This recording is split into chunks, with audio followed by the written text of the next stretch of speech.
All right, welcome everyone. I want to go ahead and get into a comfortable posture for meditation. It would be a good thing to do.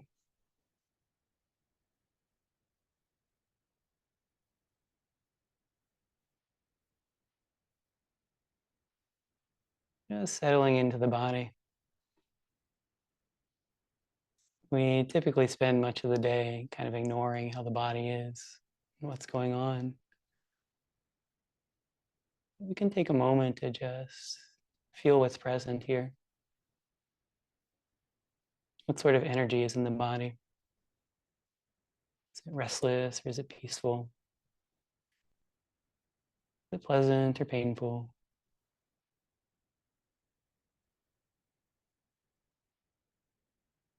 Just noticing the energy currents.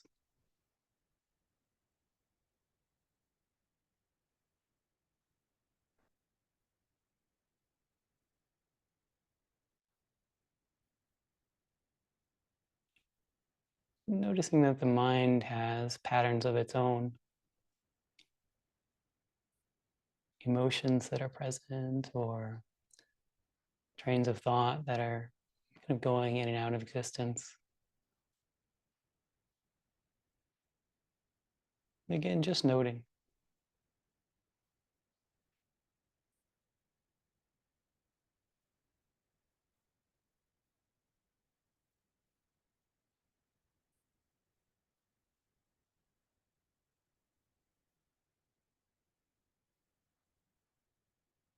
And for this meditation session, just letting what's present in the body and the mind be our kind of home base, the place to come back to when we notice that we're lost in thought.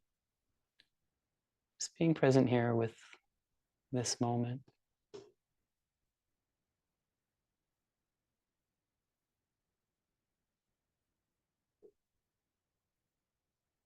And sometimes it's helpful to have an anchor, something that the mind can set the intention to pay attention to. This helps keep the mind present. So that might be something like the sounds you hear, or it might be the feelings in the body, or a specific feeling like the breath.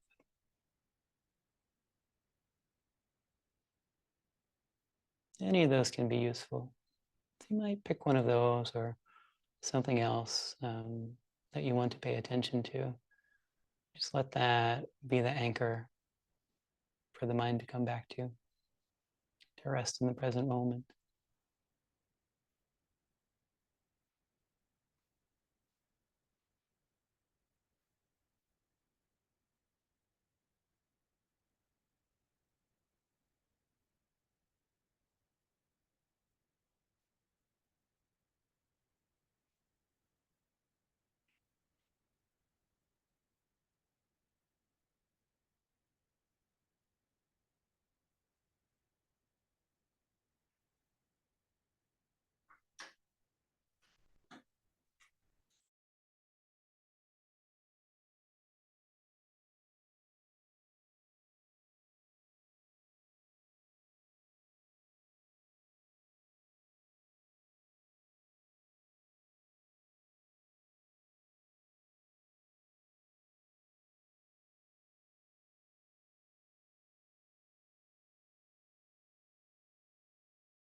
Just resting in this present moment.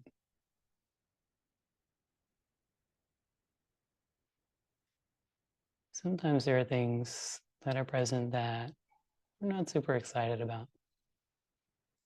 Sometimes intrusive thoughts or unpleasant feelings in the body. If that's the case, you might see if there's some acceptance there. They're just feelings, just thoughts, and they're impermanent. They come and go on their own. You might try it out. You might just try and see if you can be present with whatever is uncomfortable.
You might notice that acceptance conditions a peaceful mind. If you try and resist these things that are uncomfortable or unpleasant, it doesn't make them go away, it just makes them get stronger. So the path to peace always runs through acceptance. This is true of small discomforts and big discomforts.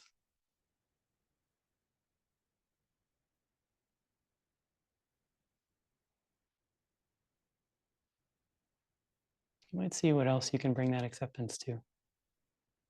What other part of experience you might be resisting.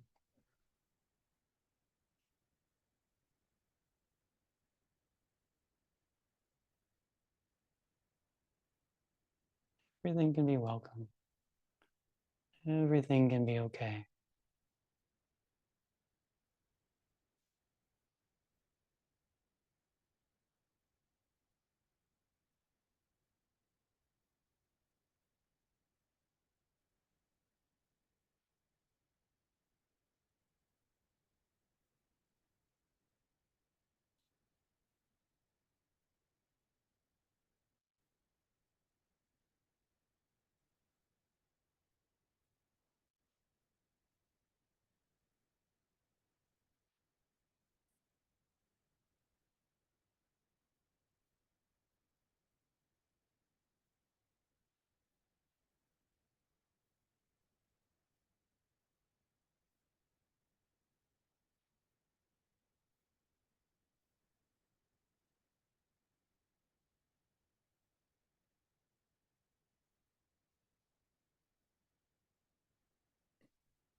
As you let attention rest on whatever you've chosen for the anchor, you might notice if there's any resistance around paying attention to that, any kind of expectation that the mind be a certain way or that you practice to a certain degree of what you feel is efficacy. Maybe there's some kind of tension in the body. I know for myself, when I practice with meditation on the breath at the tip of the nostrils, if I am resisting, there will often be some tension in the face around that area. But you might check and see if there's any resistance around your meditation. You might see if that can be accepted. Maybe there can be some relaxation that comes from that acceptance. This is the way the mind is showing up in the moment.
And perhaps through this practice of accepting what is, the mind has quieted down a bit and found some peace.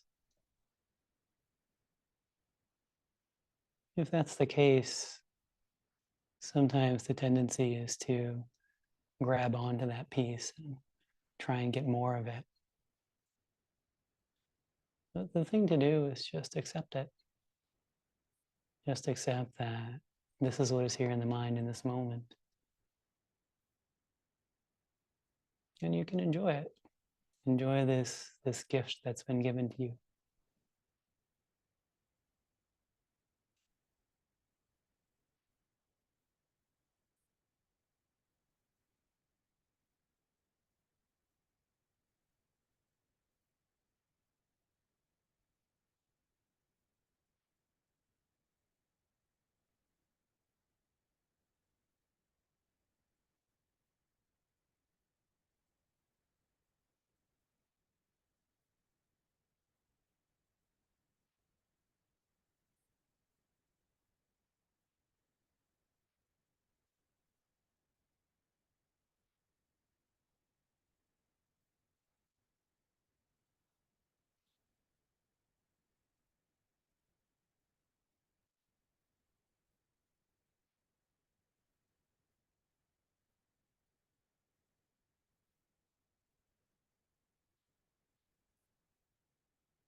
And as the mind quiets down further, as that grasping energy, that tries to move the mind out of the present and dies down,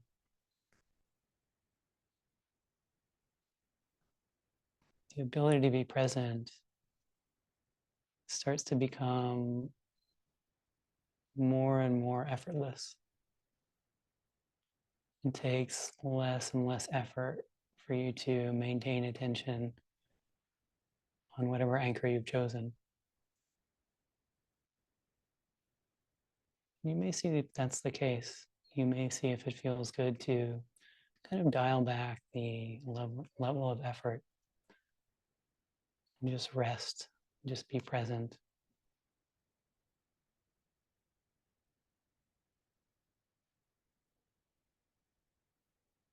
In the end, meditation can be something that requires no effort to do. Mind can simply be naturally present on its own.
If it feels okay to you, you may completely let go of any effort and just rest. Just rest in this present moment.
We might take this last minute or so to appreciate the benefits of practice.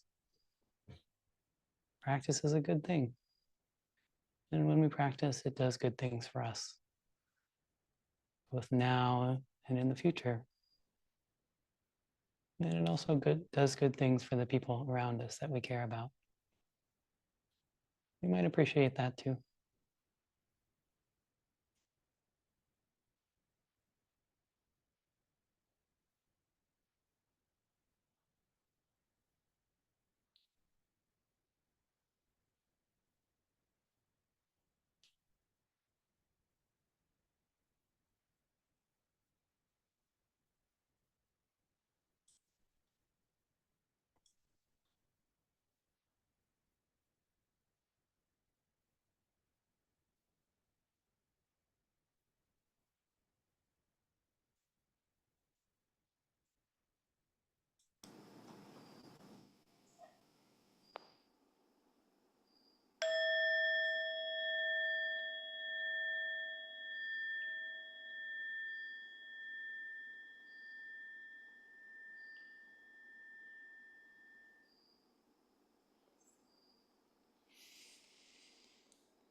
Well, thank you all for coming.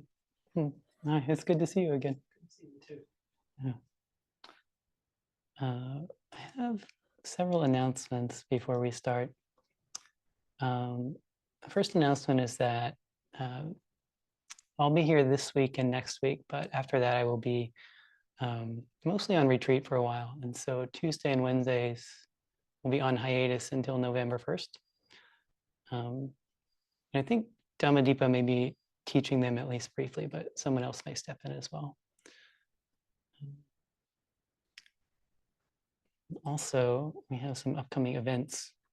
There's a brunch for the Sangha on September 15th after the Sunday class. Which a point to mention.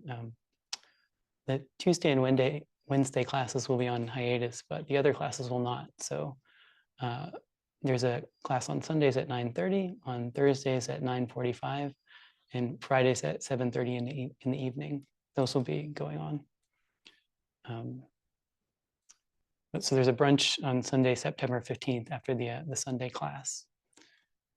On October 5th, there's the kind of annual autumn gathering, and that will be here at the vihara. And starting on October 7th, there's an introduction to Buddhism course that's starting. It's going to be online for 5 weeks. And on November 14th, there will be a residential retreat that Dhammadipa is co-leading. And there's also some other upcoming events. All this can be found on the website.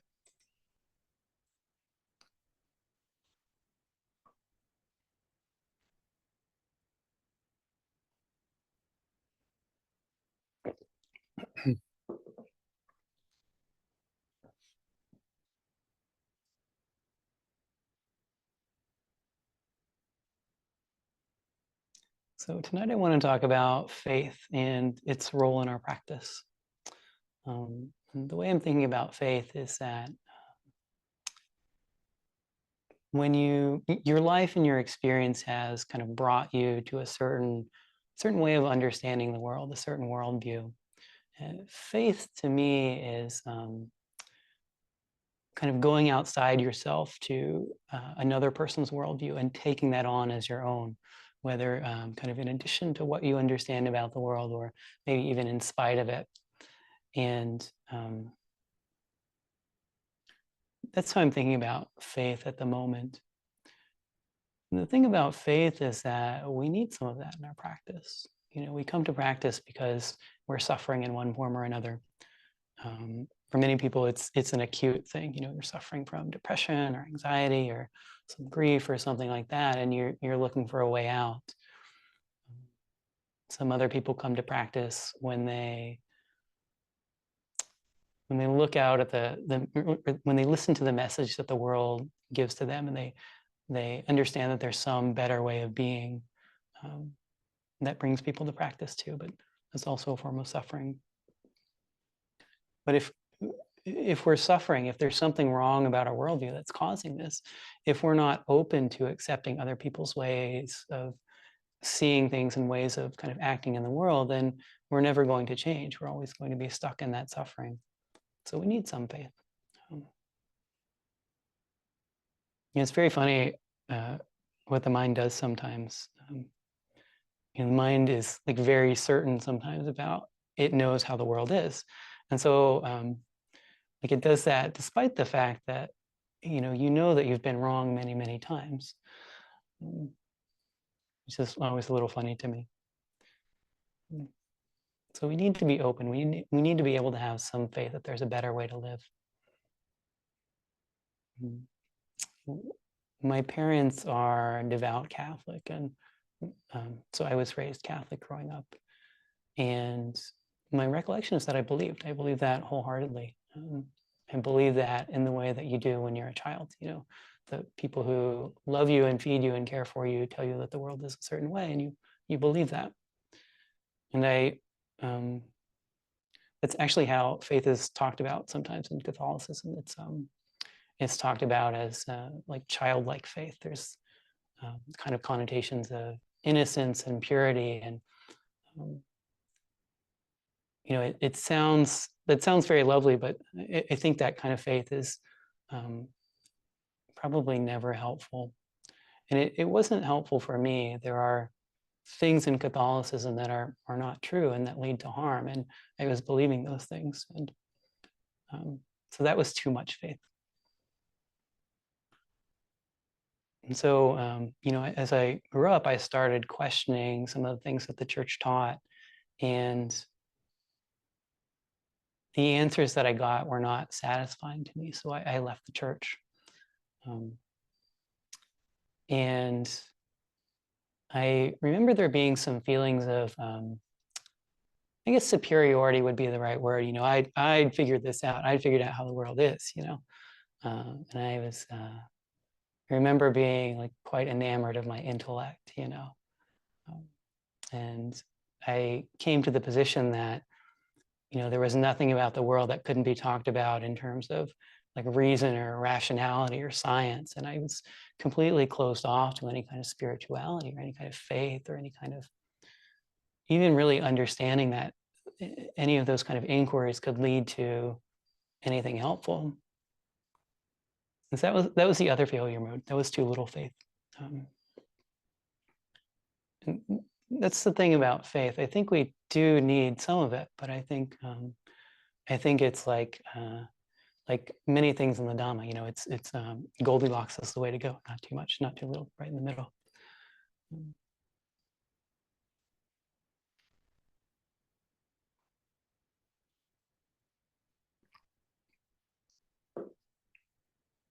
So when I think most people do this when they come to practice. I think most people have some amount of that faith to give, and they put that faith in a teacher. Maybe like a living teacher, maybe also somebody who's passed, like the Buddha. They put their faith in the Dhamma. And I did this when I came to practice. My first teacher was a woman named Jennifer Stanley, and when she taught from this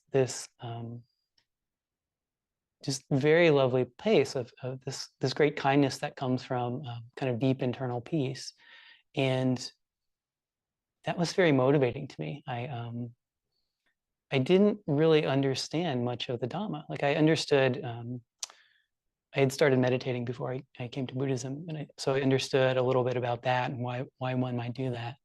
And I understood, some of the parts of Sila where, just kind of being a good person in general and how that's helpful. But when she would talk about things like Kama or Anatta, it would just often go over my head. But I had faith. I saw that the way she lived her life was the way I wanted my life to be. I saw that peace, and I wanted that too. And I saw that kindness, and I wanted that. Like I wanted to be able to feel that for myself and for other people. And so I had faith that what she was doing led to somewhere good. And so that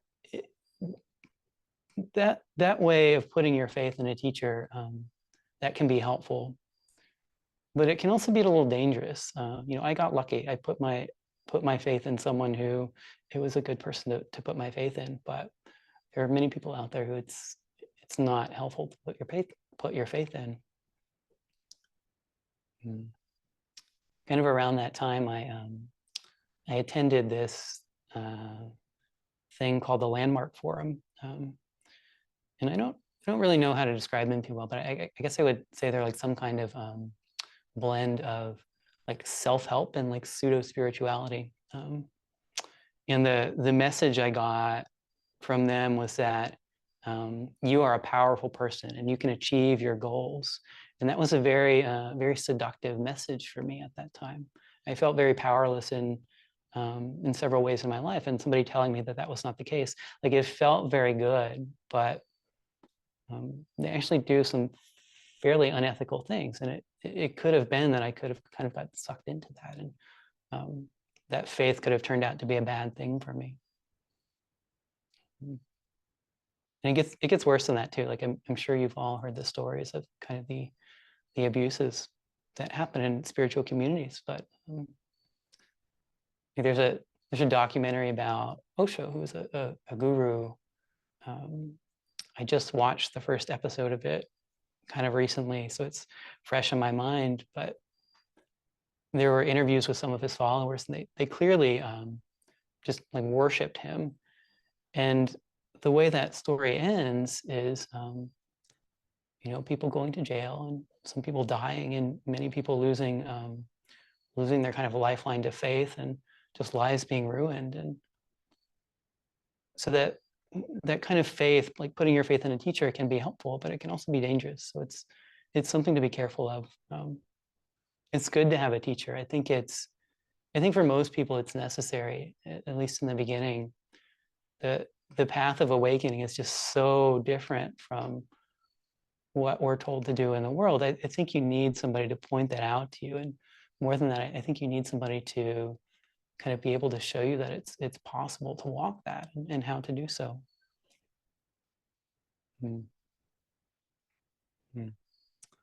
So the Buddha actually talks about how to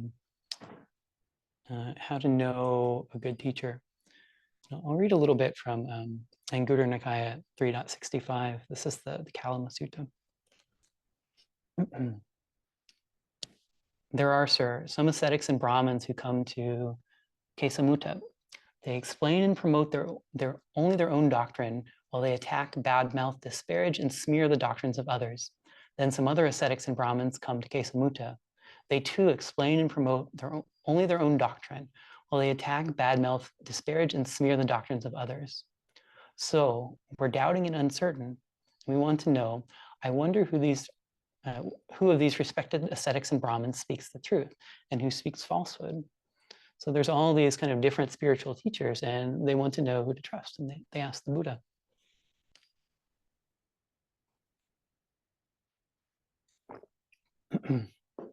He says,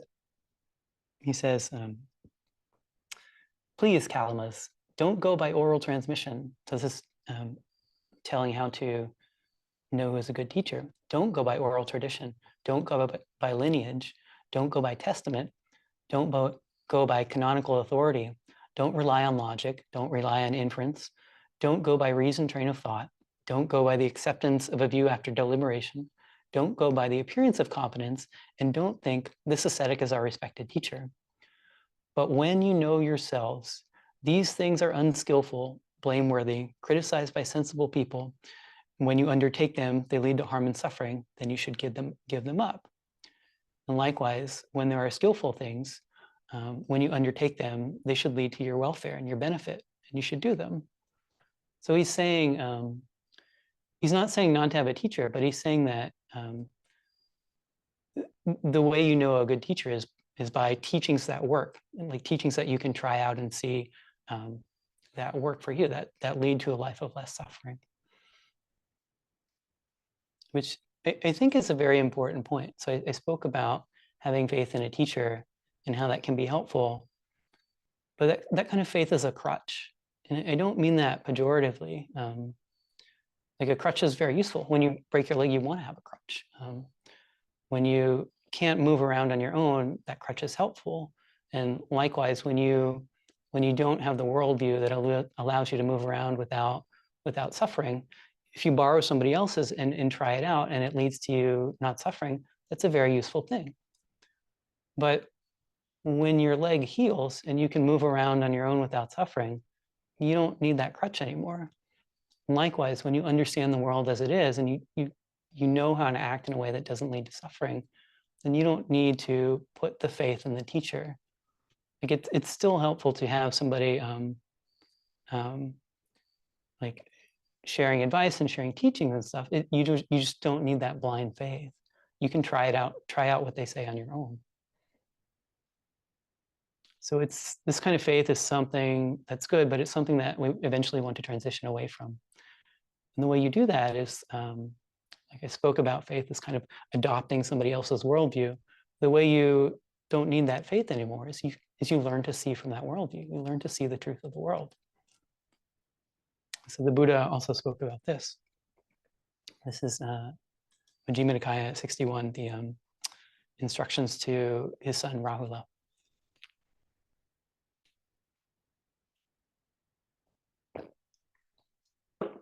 He says, "What do you think, Rahula? What is a mirror for?" Rahula answers, "For reflection, sir." And Buddha says, "In the same way, Rahula, bodily actions, verbal actions, and mental actions are to be done with repeated reflection. Whenever you want to do a bodily action, you should reflect on it. This bodily action I want to do, would it lead to self-affliction, to the affliction of others, or to both? Would it be unskillful with painful consequences and painful results? If on reflection, you know that it would lead to self-affliction, to the affliction of others, or both, it would be unskillful with painful consequences and painful results, then any bodily action of that sort is absolutely unfit for you to do. But if on reflection, you know that it would not cause affliction, it would be skillful with pleasant consequences, with pleasant results, and then any bodily action of that sort is fit for you." And it goes on to suggest that you do this reflection like while you're doing that action and also after you've done whatever action you're doing. So make sure what you do is skillful before, during, and after. And then he says the same thing about verbal actions and mental actions.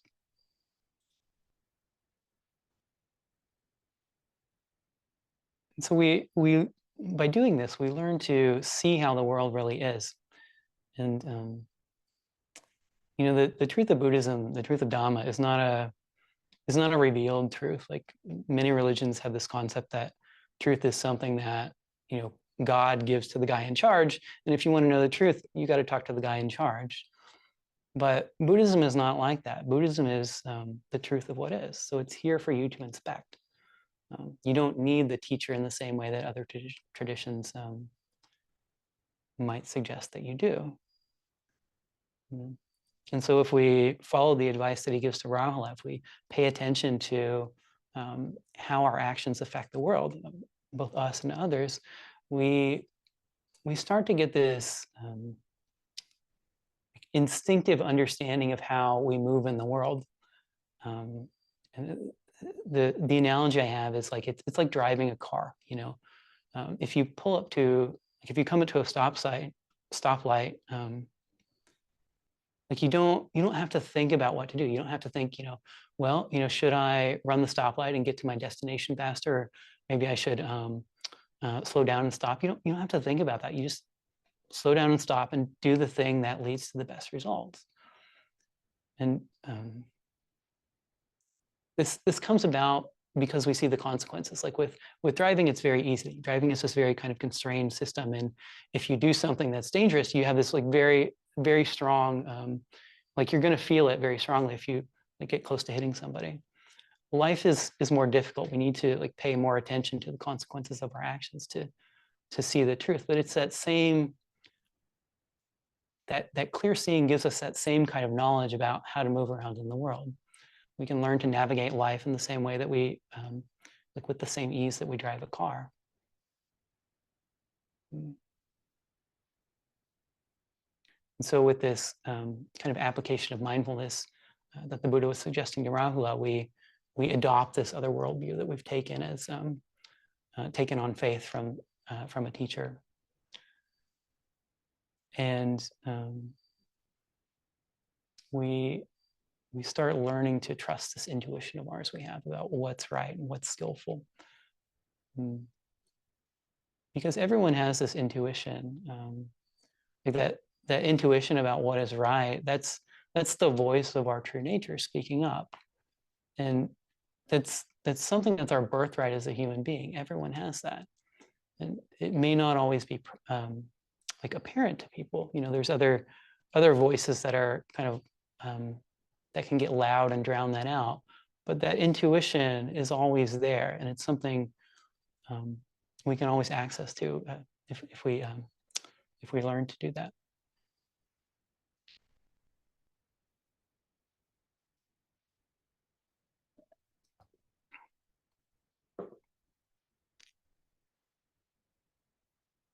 So as we come to trust in our own kind of true nature, our intuition about how to be in the world, I think this is the point where, like, to me, this is the purpose of a teacher, to get someone to that point where they can be able to navigate the world on their own, because I think that's better for folks. When you receive some wisdom from somebody else, there's always going to be some translation errors. Like if you hear some wisdom from the Buddha, it may be like wonderful and lovely and true, but that wisdom has taken a journey from what was true inside the body and the mind of the Buddha, like through the thoughts of the Buddha, through the speech of the Buddha, through this like 2,600 year cultural and language gap into your mind, into your thoughts. So there's always going to be some kind of translation error there. And when you don't have any idea about how to move skillfully in the world, it's still very helpful to accept that and to use that when you don't have anything else and you don't have anything better kind of in your own experience. But when you can learn to find your own experience, that's the thing to trust, to point the way home. So as we do this, as we practice and become more and more in touch with our intuition, we see the world more and more clearly. This kind of interesting thing happens. The faith that we had perhaps in a teacher or the teachings becomes trust in our own intuition. And when we have experience with that, this other thing kind of starts to arise. It's some kind of combination about trust and faith, combination of trust and faith. And it's about what the future holds for us. And what I mean by that is that when we practice and we see things clearly, all of our beliefs and understandings about the world start to become transparent. We see that they are kind of constructions of the mind and don't have any solidity to them. And so when we look out at the future as to what's going to come next for us, we see that we don't know. We don't have any idea what's going to come next, what's going to happen in the next moment. But on the other hand, we also see through this kind of belief at the heart of our suffering, this idea that we are a separate being with wants and desires, like wanting to be loved and wanting material goods and wanting safety and getting upset if those things don't happen. We see through that belief too, and we see that the world is fundamentally okay. That being that we imagine that we are, that is pulled around by the world and suffers in that way is not what's really there. So we have this kind of simultaneous complete uncertainty about what's going to come up in the next moment, but also this like perfect trust that whatever it is will be okay, because that's how the world fundamentally is. So this leads to a life of peace, just great peace. And to kind of bring this full circle, when that peace is something that we express in our action and our thought, that's the kind of thing that people put their faith in. And so if you express this in your life, people might put their faith in you in some way and spread this, this Dhamma to others. That's what I have to offer today. Thank you all for being here.